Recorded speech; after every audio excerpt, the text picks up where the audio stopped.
If you can't stand the heat but love your Nissan Murano, don't sweat it, we've got you covered.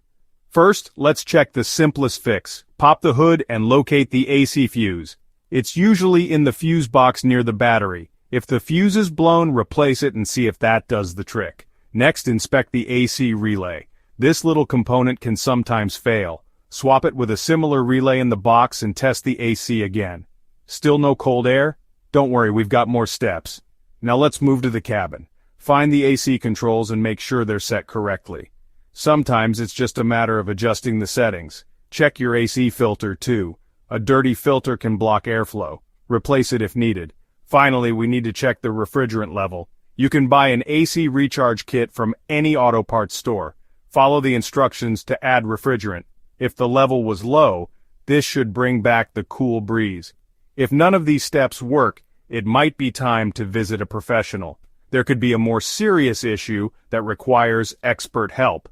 And there you go. With these simple steps, you can diagnose and possibly fix your Nissan Murano's AC problem. Stay cool and drive safely.